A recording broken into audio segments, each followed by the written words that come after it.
हर इंसान की जिंदगी में कम से कम कोई एक वाकया ऐसा जरूर होता है जो उसे यकसर बदल कर रख देता है। मेरी जिंदगी भी एक वाकया ऐसे मुझे मुकम्मल तब्दील करके रख गया था। मैं पहले से एक बहुत मुख्तलिफ इंसान बन गया था और ये सब एक लड़की की वजह से मुमकिन हुआ था। आज इतने दिन के बाद जब वो मेरे ऑफिस में आई तो मैं उसे देखकर खुशी से झूम उठा। और अभी मैं उसके सामने अपने मतलब की बात करने पर आने ही लगा था कि मेरी उस शख्स पर नजर पड़ी और मैं सटपटा कर रह गया। फारिस इस वक्त कहाँ से आ गया? मैं हड़बड़ा के रह गया। उसे देखकर मेरा बस नहीं चल रहा था मैं उसे कच्चा चबा जाऊं। मैंने एक घबराई हुई नजर हुरैन पर डाली और उस आने वाले शख्स पर तवज्जो मरकूज कर ली। फारिस ने भी मेरे चेहरे के तासुरात नोट कर लिए थे। जब ही वो भी हैरत ज़दा सा था और जब वो मेरे पास आया तो उसकी नजर हुरैन पर पड़ी। वो भी उसको देखकर ठटक कर रह गया था। एक उसीली नजर वो मुझ पर डालना नहीं भूला था। कैसे क्या इधर का रुख? मैंने उससे पूछा था। हुरैन ने जब हम दोनों को मसरूफ देखा तो वो दोबारा आने का कहकर वहां से चली गई और मैं उसे चाहते हुए भी वहां से जाने को रोक ना सका। अभी फारिस मुझे कहने लगा कि बड़े छुपे रुस्तम हो गए तुम। खास चीजें छुपा कर रखते हो। जानते हो कि खास चीजें हमसे ज्यादातर इंसान छुपा कर नहीं रख सकता। कभी ना कभी तो वो हमारी दस्ते निगाह में आ ही जाती है। वो अपने ढके छुपे अल्फाज में क्या कहना चाह रहा था मैं समझ गया था। मैंने एक जबरदस्ती मुस्कुराहट अपने चेहरे पर सजा ली और कहा कि ऐसी कोई बात नहीं है, तुम गलत समझ रहे हो। वो कहने लगा कि ठीक है, कल टाइम से मीटिंग में आ जाना। और मीटिंग वहीं पर है जहां पर हम लोग पिछली बार मिले थे। उसके बाद वो वहां से चला गया और मैं ये सोचने लगा कि हुरैन से फारस का सामना नहीं होना चाहिए था। ये तो बिल्कुल भी अच्छा नहीं हुआ। इस दिन मैं शॉपिंग के लिए मार्केट में गया हुआ था। जब ही वहां पर मुझे एक लड़की पर हुरैन का गुमान हुआ। वो मेरी तरफ कमर किए खड़ी थी और फोन पर किसी से बात कर रही थी। उसकी आवाज सुनकर मैं ठटक कर रह गया और जब पीछे मुड़कर देखा वो तो लड़की एक बुरके में मलबूस थी। उसके चेहरे पर नकाब था और ये नकाब, ये बुरका उस बुरके से मुख्तलिफ था जो मेरे ऑफिस में पहनकर वो आती थी। मगर उसके बावजूद भी मैंने उसे पहचान लिया। मुझे 100% यकीन था कि ये लड़की हुरैन ही है। मैं गाड़ी में आकर बैठ गया। मैं उसका पीछा करना चाहता था क्योंकि आज तक उसने मुझे अपनी रिहाइश के मुतालिक कुछ ना बताया था। और फिर वो एक सड़क पर पैदल चलना शुरू हो गई। मैं फासला रख के उसका पीछा करने लगा। काफी दूर निकल आने के बाद भी वो मुसलसल चल रही थी और अब भी बार मैं झुंझला कर रह गया था कि ये कहीं पर रुक क्यों नहीं रही। मैं जितना हुरैन के बारे में मुतजस्सिस हो रहा था इतना ही वो मुझसे मख्फी थी। वो अपने बारे में कुछ बताने पर तैयार ही नहीं थी। इसीलिए आज उसकी पैरवी करनी पड़ रही थी। काफी दूर निकल आने के बाद आगे 2-3 रास्ते थे और वो इस रास्ते पर मुड़ गई। जैसे ही मैं वहां से टर्न लेने लगा तो सामने से कुछ गाड़ियां गुजरने लगी। जितनी देर में मैं उस रोड पर पहुंचा वो तेज तेज पैदल चलते हुए काफी दूर निकल गई थी और मैं अपना सा मुंह लेकर वहां से वापस लौट आया था। आज भी मैं हुरैन के बारे में कुछ भी नहीं जान पाया था। और फिर मीटिंग अटेंड करने के बाद मेरा ज्यादा मूड खराब हो गया था और मैं अब इन लोगों की नजर में मशकूक बन गया था। इसीलिए अब वो ढके छुपे अंदाज में मुझ पर कड़ी निगाह रखते थे। हालांकि उन्होंने मुझसे जिस भी माल की रिक्वायरमेंट की थी वो माल मैंने उन्हें पहुंचाया था। अब वो जिस माल की बात कर रहे थे वो पहुंचाना मेरे बस की बात ना थी। न जाने क्यों मेरा दिल नहीं मान रहा था और बड़ी बेताबी से मैं हुरैन को देखने के लिए मुंतजर था। और जब वो इतने दिन बाद मेरे सामने आई तो उसे देखकर मुझे यूं महसूस हुआ जैसे खजान छट चुकी हो और बहार उतर आई हो। मैं मुस्कुराते हुए उसे देख रहा था। इतने दिन कहाँ गायब थी वो? अफसरदा अंदाज में बोली कि बस घर के कुछ काम थे और तबीयत भी नासाज थी। खैर आप बताएं मेरा मामला कहाँ तक पहुंचा? मैं आपके मामले के लिए कोशिश कर रहा हूँ क्योंकि आप बहुत खास हैं और मैं चाहता हूँ आपका ताल्लुक भी किसी खास इंसान से ही जुड़े जो आपकी रिक्वायरमेंट के मुताबिक हो, जो आपको अपने घर में बसाए, आपका सही हकदार हो। मैं सख्त परेशान हूँ। लोगों की मुझे जीने नहीं देती बातें। 4 बार तलाक याफ्ता होने का ताना देते हैं। मेरे अम्मी अब्बू के घर में भी सुकून नहीं है। अब घर के माहौल की वजह से मैं डिप्रेशन में जा रही हूँ। इसलिए मैं चाहती हूँ कि मैं फिर से शादी कर लूँ और इस माहौल से दूर चली जाऊँ। क्या आप मेरी ज़िंदगी में दोबारा लौटने के लिए मेरी मदद करेंगे? उसने इस कदर आस भरी नज़रों से मुझसे ये दरख्वास्त की थी कि मैं ना चाहते हुए भी सर हिलाकर रह गया था। हालाँकि मैं इससे सिर्फ़ अपना मतलब हासिल करना चाहता था और मैं जब से यहाँ पर मौजूद था, मेरी यही रूटीन थी कि मैं जिस भी बेवा औरत की किसी लड़की से शादी करवाता था, अगर वो तो खूबसूरत होती, मुझे पसंद आ जाती, तो मैं पहले उससे अपनी हवस पूरी करता था। उसके बाद ही मैं उसका कहीं पे रिश्ता करवाता था और हुरैन के लिए भी मेरे ऐसे ही जज़्बात थे। मैं उसे एक बार हासिल करना चाहता था और फिर कोई रिश्ता देखकर उसकी शादी मैं करवा भी देता। मगर इससे पहले उसे मैंने अपने दाम में फंसाना था। कुछ दिन उसके साथ लुत्फ उठाना था और फिर उसे इंतहाई सफाई से अपनी जिंदगी से निकाल देना था। जैसे इससे पहले कई लड़कियों को मैंने अपनी जिंदगी से निकाला था, मगर ये हुरैन नामी लड़की मेरे तो जैसे हाथ में ही नहीं आ रही थी। वो आती, इधर-उधर की बातें करती और कोई भी सिरा मेरे हाथ में थमाए बगैर वहां से चली जाती और मैं हमेशा उसके जाने के बाद पछताता रहता कि आखिर में उसको अभी तक अपने दाम में मैं क्यों नहीं फंसा पाया। अब मैंने सोच लिया था कि अब जब भी वो यहाँ पर आएगी, तो मैं उसका पीछा करूंगा और देखूंगा कि वो कहाँ पर रहती है। एक बार अगर मैं उसका एड्रेस देख लेता, तो फिर उसका नंबर निकलवाना, उसके बारे में मालूमात हासिल करना मेरे लिए कोई मुश्किल काम नहीं था। इस दिन जब वो ऑफिस से वापस जा रही थी, तो उसके यहाँ से निकलते ही मैं भी उसके साथ निकल पड़ा था। और जब मैं गाड़ी लेकर बाहर निकला, तो दूर-दूर तक हुरैन का कोई अता-पता नहीं था। एक बार फिर से मैं अपना सा मुंह लेकर रह गया था और वापस मैं आकर बैठ गया। तभी मेरे पास एक बेवा औरत आई। वो औसत उम्र की थी और मामूली से नैन नक्श की मालिक थी। उसे मैंने बेजारी से देखा। उसकी डिटेल्स लेने के बाद मैंने उसे दोबारा आने का कहा और फिर हुरैन के ख्यालों में खो गया कि आखिर मुझे उसे हासिल किए क्या करना होगा। और फिर उस दिन मेरे ज़हन में एक आइडिया आ गया कि मुझे क्या करना चाहिए। फिर दोबारा जब हुरैन मेरे पास आई, तो इधर-उधर की बातों के बाद मैंने उससे कहा कि मैंने तुम्हारे लिए एक रिश्ता देख लिया है और अगर तुम्हें एतराज़ ना हो, तो हम इसको देखने के लिए जा सकते हैं। ये सुनकर हुरैन वाज़ेह तौर पर चौंक गई। उसके चेहरे पर बेचैनी फैल गई। वो कहने लगी कि पहले मुझे इसकी तस्वीर दिखाएँ, उसके बारे में मालूमात दें, उसके बाद मैं उससे मिलने का सोचूँगी। ऐसे मिलना मुनासिब नहीं है। मैंने उससे कहा कि क्या आपको मुझ पर यकीन नहीं है? मैं क्या आपको किसी ऐसे-वैसे इंसान से मिलवाने के लिए लेके जा रहा हूँ? ऐसी बात नहीं है।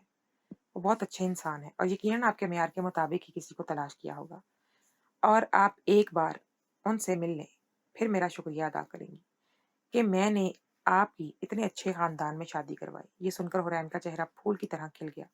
वो कहने लगी कि ठीक है, मैं मुलाकात के लिए तैयार हूँ और फिर अपनी सोची-समझी साजिश के तहत मैं उसे अपने घर में ले आया। जब उसने खाली अपार्टमेंट देखा तो हक-तक रह गई। उसके चेहरे पर परेशानी फैल गई। वो मुझे कहने लगी कि आप मुझे यहाँ पर लेकर आए हैं। आप तो मुझे किसी से मिलवाने के लिए ले जा रहे थे। मैंने उसे कहा, "हाँ, मैं तो तुम्हें किसी से मिलवाने के लिए ही लेकर आया हूँ।" वो कहने लगी, "कहाँ है वो?" मैं उसे लेकर आईने के सामने खड़ा हो गया और अपने अक्स की तरफ इशारा करते हुए बोला कि ये है वो शख्स जिसे मैंने तुम्हारे लिए चुना है। क्या तुम्हें मैं पसंद आया? मैंने पलटकर उसके चेहरे की तरफ देखा तो उसके चेहरे पर बेयकीनी के रंग नुमाया थे और काफ़ी तौक़ुफ़ के बाद वो बोली कि मुझे घर वापस जाना है। आप मुझे वापस छोड़ दें। मैं ऐसा कैसे कर सकता था? वो तो इतनी मुश्किल से मेरे हाथ लगी थी। उसे इतनी आसानी से कैसे छोड़ सकता था? तभी मैं ज़ोरदार कहका लगाकर बोला कि ठीक है, मैं तुम्हें जाने दूँगा, मगर इससे पहले तुम्हें मेरे साथ कुछ वक़्त गुज़ारना होगा, मेरी ख़्वाहिश को पूरा करना होगा। मैं उसका हाथ थाम के जूँ ही आगे बढ़ा, वो कई कदम पीछे हटकर खड़ी हो गई और कहने लगी, "ये गलत बात है। आपके इरादे बहुत गलत हैं। आप जानते हैं कि ज़िना की क्या सज़ा है? कुरान पाक में अल्लाह पाक ने कितने मकामात पर ये बयान फरमाया है कि ज़िना के करीब भी ना जाओ। बेशक ये बुरी राह है। आप अपने साथ-साथ मुझे भी क्यों जहन्नुम की राह पर घसीट रहे हैं?" उसकी बात सुनकर मुझे अजीब-सा एहसास हुआ। कितना वक़्त हो गया था मुझे फ़र्ज़ नमाज़ अदा किए हुए और कुरान पाक तो शायद मैंने बचपन से ही पढ़ा था। उसकी बात को सुनकर मेरा दिल बेचैन हो गया था। मैं अपने दिल की बेचैनी को दूर करते हुए दोबारा से उसकी तरफ बढ़ा तो उसने दोबारा से यही बात कही। फिर अचानक से मैंने एक मतवसत घराने में परवरिश पाई थी, जहाँ पर 2 वक़्त के खाने के लिए भी जान मुश्किल में आई होती थी। मुझे पढ़ाई-लिखाई में कोई दिलचस्पी नहीं थी और ना ही मैं मेहनत करने का कायल था। मैं हर वक़्त शॉर्टकट रास्ता ढूँढता रहता था, जिससे मैं अपनी मंज़िल को हासिल कर लूँ और रातों-रात अमीर हो जाऊँ। मेरे दोस्त अहबाब, मेरे घरवाले मुझे इस बात पर डाँटते कि तुम मेहनत-मशक्कत करने की आदत डाल लो। मेहनत किए बगैर इंसान कुछ भी हासिल नहीं कर पाता, दूसरों का मोहताज होकर रह जाता है। मगर मैं सब लोगों को झुठलाना चाहता था, इन्हें दिखाना चाहता था कि बगैर मेहनत के भी इंसान कहाँ से कहाँ पहुँच सकता है। तभी मेरी कुछ गलत किस्म के लोगों के साथ दोस्ती हो गई और फिर इन लोगों ने भी मुझे इस बात का यकीन दिलाया कि ये मेहनत की अज़मत, जायज़-नाजायज़, कानून की पासदारी, हकूक़ व फ़राइज़ ये सब बेकार की बातें हैं और ये सिर्फ़ किताबों में ही अच्छी लगती हैं। आजकल के ज़माने में ज़िंदगी गुज़ारने के लिए, ज़िंदा रहने के लिए सिर्फ़ इन चीज़ों के सहारे इंसान नहीं रह सकता। इंसान को ज़िंदगी गुज़ारने के लिए बहुत कुछ और भी चाहिए होता है और जिसमें सर-ए-फ़हरिस्त दौलत है। जिसके पास दौलत होती है, दुनिया उसे सलाम करती है। लोग ये नहीं पूछते कि ये पैसा कहाँ से आ रहा है। ना ही वो दौलतमंद इंसान के खिलाफ जाकर कोई बात करते हैं। अगर आपके पास पैसा हो तो आप गलत होते हुए भी सही करार दिए जाओगे। मेरे दिल में ऐसी बातें बहुत जल्दी असर करती थी, चूँकि मैं खुद भी इन्हीं सोचों का मालिक था और फिर इन्हीं दोस्तों के वसीले से मैं सऊदीया में आ गया था। यहाँ पे आने वाले बाकी पाकिस्तानी नौजवानों की तरह मैंने बहुत मेहनत मजदूरी नहीं की थी और ना ही मुझे किसी काम करने के लिए इधर-उधर के धक्के खाने पड़े थे। बल्कि इन्हीं दोस्तों के तवस्सुत से मैं कुछ ऐसे लोगों से मिल गया था, जो मेरे ही जैसे हालात रखते थे और इनकी वजह से मुझे काम भी मिल गया था। वो भी जायज़-नाजायज़ के चक्कर में नहीं पड़ते थे और इनकी वजह से मैं लाखों में खेलने लगा था। मुझे इस बात की तो कोई परवाह नहीं थी, ये पैसे कहाँ से आ रहे थे और किस तरह से आ रहे थे। और घर वालों को मैंने इस बारे में कुछ भी नहीं बताया था। घर वाले समझते थे कि मैं यहाँ पर मेहनत मज़दूरी कर रहा हूँ और मेहनत मज़दूरी करके ही इनका पेट पाल रहा हूँ और इनकी सोच पर मैं ज़ोरदार कहका लगाकर हँस पड़ता और सोचता कि क्या मेहनत मज़दूरी करने से भी इंसान ऐश कर सकता है। इन दिनों मैं एक दोस्त के साथ जुड़ गया था, जो मैरिज ब्यूरो का काम करता था और फिर कुछ टाइम के बाद वो दोस्त वहाँ से चला गया, तो ये कारोबार मेरे हवाले कर गया। मैं बेवा औरतों के रिश्ते करवाता था, मगर इससे पहले इनसे जो मुझे पसंद आ जाती थी, मैं उसे अपनी ख्वाहिश पूरी करता था और उसके बाद मैं उसका रिश्ता करवाता था। ये काम भी गोया मेरे फीस में शामिल था और कभी-कभी जो मुझे ज़्यादा खुश कर देती थी, उससे मैं फीस भी नहीं लेता था। ये इस दिन की बात है जब मैं ऑफ़िस में बैठा हुआ था, जभी वो लड़की ऑफ़िस में दाखिल हुई। ऑफ़िस में आते ही उसने अपना नकाब उलट दिया था और उसको देखकर मुझे यूँ महसूस होने लगा जैसे बदलियों में से चाँद निकल कर सामने आ गया हो। मैं उसे बेखुदी के आलम में देखता रहा और कितने ही लम्हे हमारे दरमियान खामोशी की नज़र हो गए। जब वो बोली तो मुझे ऐसे महसूस हुआ जैसे माहौल में जल तरंग बज उठी हो। उसकी आवाज़ भी इसकी तरह हसीन थी। मैं ज़रूरी काम के सिलसिले में आपसे मिलने के लिए आई हूँ। मैं पूरी तरह से उसकी तरफ मतवज्जो हो गया। वो आंखों में आंसू भरकर बोली कि मैं शादी करना चाहती हूँ और एक तलाक याफ्ता मैं औरत हूँ। उसकी बात सुनकर मैं चौंक पड़ा। तलाक याफ्ता? कितना टाइम हो गया आपकी शादी को? वो कहने लगी कि मेरी शादी 4 बार हुई और चारों बार तलाक हो गई। उसकी बात सुनकर मैं हक्का-बक्का हो गया था। ऐसा भला कैसे मुमकिन था? वो इस कदर हसीन तरीन लड़की थी। वो जिसकी ज़िंदगी में शामिल हो जाती, उसके लिए तो इंसान दुनिया छोड़ जाता। और लोगों ने उसी लड़की को छोड़ दिया। मेरी वजह पूछने पर वो कहने लगी कि बस सुख नसीब में नहीं था, तो किसी के साथ ज़्यादा अरसे तक सफ़र नहीं चल सका। इसीलिए मैं यहाँ तक आई हूँ। आपकी मैं बहुत तारीफ़ सुनी है और मुझे यकीन है कि आप मेरी मदद ज़रूर करेंगे। मुझे किसी समझदार और अच्छे हमसफ़र की तलाश है। मैंने उसे कहा कि मैं जल्द ही आपको बताऊँगा। आप मुझे अपना एड्रेस दे दें, मैं हाज़िर हो जाऊँगा। तभी वो हिचकिचाते हुए बोली कि एड्रेस अभी नहीं दे सकती। मैं कुछ दिनों के बाद दोबारा हाज़िर हो जाऊँगी। असल में मेरे घरवालों को पता नहीं है कि मैं खुद रिश्ते की तलाश में यहाँ पर आई हूँ। मैं इन्हें बताना भी नहीं चाहती हूँ। ये बात सुनकर उन्हें अजीब लगेगा। मैं उसकी मजबूरी को समझ गया था। वो फिर इजाज़त लेकर कुछ दिन बाद आने का कहकर वहाँ से चली गई। उसके जाने के बाद मुझे ऐसे महसूस हुआ जैसे माहौल की तमाम रंगीनी और सुकून ख़त्म हो गया हो। वो अपने साथ मेरा दिल भी ले गई और मैं दिल पे हाथ रखकर कुर्सी पर बैठा रह गया। अब मैं इस सोच में था कि मैं इस लड़की को कैसे हासिल करूँ, क्योंकि वो इस लड़की के साथ कुछ वक़्त गुज़ारना चाहता था मैं और उसके लिए इस लड़की को मुझे अपने जाल में फँसाना था। और अब जब वो लड़की मेरे जाल में फँस गई थी, तो उसकी बातों ने मुझे अंदर तक झिंझोड़ के रख दिया था। सारी ज़िंदगी माँ-बाप अच्छाई-बुराई का दर्स देते रहे, मगर उनकी बातों में एक कान से सुनकर दूसरे कान से मैं निकालता रहा।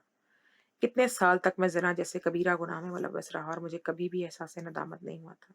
अब इस लड़की की बात ने गोया मेरे दिल को चीर के रख दिया था। मैं दिल के मुकाम पर हाथ रख के ज़मीन पर बैठता चला गया। मेरी आँखों से आँसू बह रहे थे और मुझे बेपनाह अपने रब से खौफ महसूस हो रहा था। इसी वक़्त दरवाज़े पर ज़ोर-ज़ोर से दस्तक होने लगी। मैं यहाँ से भागना चाहता था, मैं बहुत दूर जाना चाहता था। मुझे इस माहौल से अब सब चीज़ों से फ़रार चाहिए था। तभी मैं गिरते-पड़ते दरवाज़े तक पहुँचा और फिर इन लोगों ने मुझे ज़ोरदार धक्का देकर एक तरफ गिरा दिया और फिर पूरे घर में हुरैन को देखने लगे। जब वो लोग मेरे घर में आए, तो गोया मुझे खतरे की घंटी बजती हुई महसूस हुई। मैं बहुत बुरी तरह से बौखला गया था। अगर हुरैन लोगों के हाथ लग जाती, तो? इससे आगे सोचना भी बहुत मुश्किल मुझे लग रहा था। जब मैं कमरे में आया, तो वो चारों तरफ उसे ही ढूँढ रहे थे, मगर हुरैन उन्हें कहीं भी नहीं मिल रही थी। इनमें से 2-4 आदमी घर से बाहर भागे, इधर-उधर देखने लगे, मगर हुरैन कहीं भी नहीं थी। अब फ़ारिस ने मुझे गिरेबान से पकड़ लिया और कहने लगा, "कहाँ है वो लड़की? हमें वो लड़की चाहिए। तुम कितने बेईमान शख्स हो। ख़ास माल को तुमने हमसे छुपा कर रखा था। जानते हो कि ये हमें कितना पैसा देगी?" मैं तो इनकी कोई बात नहीं सुन रहा था। मैं उसी बात पर खुश था कि हुरैन यहाँ से भागने में कामयाब हो गई थी और उनके हाथ नहीं लगी थी। शायद जब मैं इसकी तरफ गलत इरादे से बढ़ा था, तभी वो डर के यहाँ से भाग गई थी। जो भी था सब सही हो गया था। अगर वो अभी तक यहाँ पे रहती, तो न जाने ये लोग उसके साथ क्या सलूक करते और फिर मैं खुद को कभी माफ़ भी ना कर पाता। वो लोग मुझ पर गुस्सा करते, भगते-झकते यहाँ से चले गए और हुरैन की वजह से जैसे दोबारा से मैंने ज़िंदगी पाई थी।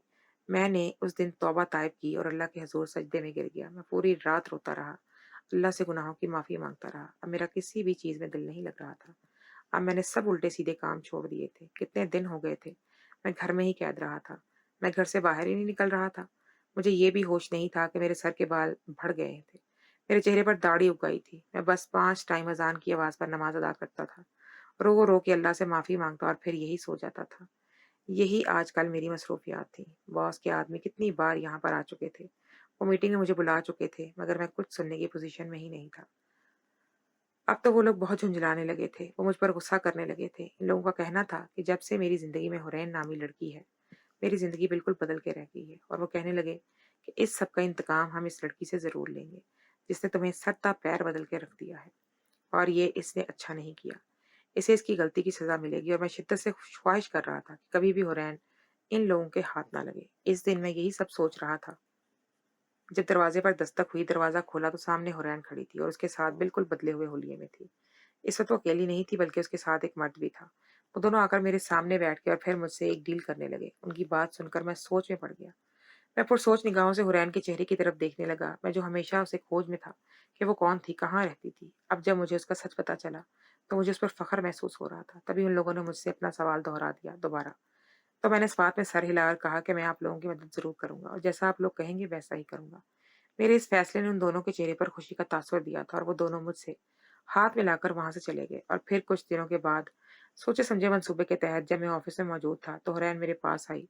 वो आज भी उसी बुरके में मलबूस थी। और अब जब मैं उसका सच जान गया था, तो मुझे उससे बात का कोई डर नहीं था कि अगर फारिस लोगों ने मुझे उसे देख भी लिया तो क्या होगा।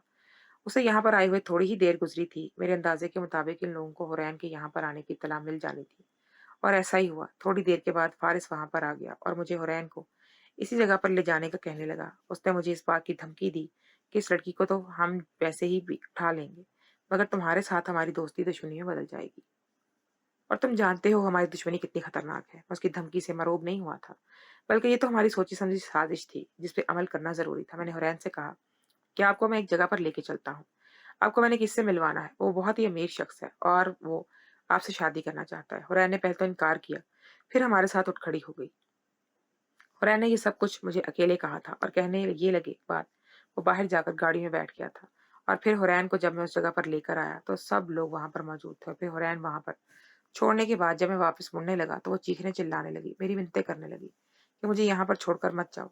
मगर मैंने उसकी एक भी नहीं सुनी। वो चिल्लाने लगी, मैं तुमसे मुझे धोखा दिया है, तुमने मेरे साथ गलत किया है। हम दोनों आपस में बहस कर रहे थे। हमारा मकसद वक्त को ज़ाया करना था और इन लोगों को खुद में उलझाने रखना था।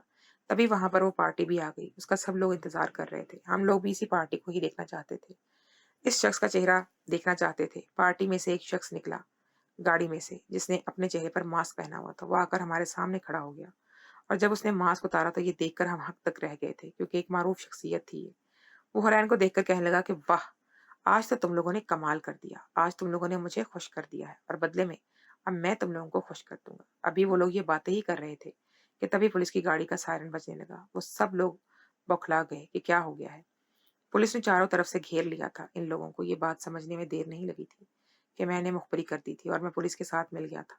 मैंने बॉस से पिस्टल निकाला और वो मुझ पर 2-3 फायर चला दिए। मेरी आंखों के सामने अंधेरा छा गया और मैं जमीन पर गिर गया। आखिरी मंजर मैंने देखा कि हुरैन मेरे चेहरे के ऊपर झुकी हुई थी और वो बहुत बुरी तरह से खौफज़दा थी और बॉस उसको बालों से पकड़कर पीछे खींच रहा था। और उसके बाद मेरा ज़हन तारीकियों में डूब गया था। जब मैं होश की दुनिया में लौटा, तो सफ़ेद दीवारों को देखकर मैं चौंक गया। मेरे पास नर्सेज़ और डॉक्टर खड़ी थी और साथ ही कुछ पुलिस वाले भी थे। तब मुझे अंदाज़ा हुआ कि मैं ज़िंदा बच गया हूँ और महफूज़ जगह पर हूँ। थोड़ी देर के बाद हुरैन भी वहाँ पर आ गई थी और उसके साथ कुछ पुलिस ऑफ़िसर्स थे। मुस्कुराते हुए मुझसे मेरा हाल पूछ रहे थे। बाकी लोग वहाँ से चले गए थे, मगर हुरैन मेरे सामने कुर्सी पर बैठ गई थी और नज़रें झुकाए न जाने वो किस सोच में गुम थी। हुरैन दरअसल सीक्रेट एजेंट थी, जो कि खुफिया एजेंसी से मुंसलिक थी और मैं पाकिस्तान से यहाँ पर आने के बाद एक ऐसे गिरोह के साथ काम कर रहा था जो दर-पर्दा लड़कियों की स्मगलिंग कर रहे थे। और हमारे गिरोह में बहुत बड़े-बड़े नाम भी शामिल थे, जो बज़ाहिर तो ऊँचे ओहदों पर थे और दुनिया के सामने अशरफिया के तौर पर जाने जाते थे, मगर दर-पर्दा वो इस गंदे खेल में मुलव्वस थे। और इनकी मदद से ही ये घिनौना खेल काफ़ी कामयाबी से खेला जा रहा था। फिर मैं भी इनके साथ शामिल हो गया।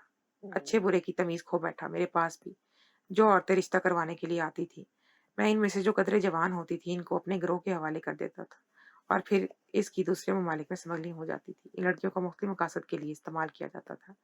ज़्यादातर लड़कियों को तो रोज़ दरिंदों के हवाले किया जाता और हवस पूरी की जाती। میں یہ सब कुछ जानते हुए भी दौलत के लालच में अंधा हो गया और इस दिन हुरैन ने मेरी आंखें खोल दी थी। मेरे सोए हुए ज़मीर को झंझोड़ कर उठा दिया था और मैं ये सोचने पर मजबूर हो गया था कि मैं किस कदर गुनाहों की दलदल में डूबा हुआ था। मैं ये भूल गया था कि एक दिन मैंने भी इस दुनिया से जाना है और जब मैं यहाँ से वापस जाऊँगा, तो मैं अपने अल्लाह को क्या मुँह दिखाऊँगा? अपने गुनाहों को कैसे अल्लाह से छुपाऊँगा? अल्लाह भी मुझे माफ़ कर पाएगा क्या? तभी हुरैन मुझे कहने लगी कि मैंने अब सर से बात कर ली है। उन्होंने कहा है कि तुम्हारी सज़ा में वो तरमीम करने की कोशिश करेंगे, क्योंकि तुमने पुलिस की मदद की है और इस वजह से तुम्हारी सज़ा कम करवाने के लिए हम आगे बात करेंगे। इसकी बात सुनकर मेरे चेहरे पर फैली मुस्कुराहट दुगनी हो गई और मैं कहने लगा कि जो गलतियाँ मैंने की हैं, उसकी सज़ा भुगतने के लिए मैं तैयार हूँ। क्योंकि मैं ये सोचकर खौफ़ज़दा हो रहा हूँ कि अगर ये सारे गुनाह और गलतियों का भार लेकर मुझे अल्लाह के सामने हाज़िर होना पड़े, तो तब मुझे गुनाहों और गलतियों की सज़ा जो मिलेगी, शायद वो मैं बर्दाश्त नहीं कर पाऊँगा। इसीलिए मैं चाहता हूँ कि जब मैं दुनिया से जाऊँ, तो मेरे गुनाह और गलतियों का बोझ कदरे हल्का हो। मेरे सेहतयाब होने के बाद मुझे जेल में डाल दिया गया। मुझे 14 साल की कैद हुई थी और मेरे गुनाहों और गलतियों की खबर मेरे वालिदैन और ख़ानदान वालों को भी मिल गई थी। मेरे सब बहन-भाई, रिश्तेदार जो मेरे पैसे लेकर ऐश कर रहे थे, अब वो लोग इस बात पर पछता रहे थे कि उन्होंने मेरा पैसा अपनी ज़ात पर क्यों खर्च किया, क्योंकि ये हराम का पैसा था और सारी ज़िंदगी मेरे ख़ानदान वालों ने हलाल पर ही गुज़ारा किया था। अब मैं जेल में सारा दिन अल्लाह की इबादत करता हूँ और उससे अपने गुनाहों की माफ़ी माँगता हूँ, इस उम्मीद पर कि शायद वो मेरे गुनाहों को बख्श दे। दौलत के लालच में आकर मैंने अपना ईमान खो दिया था और ये वाक़ई में बहुत खसारे का सौदा था। अब मुझे अपने किए पर पछतावा सता रहा था। अपने नुकसान का ख़्याल आते ही दिल माहे बेआब सा तड़पने लगता है।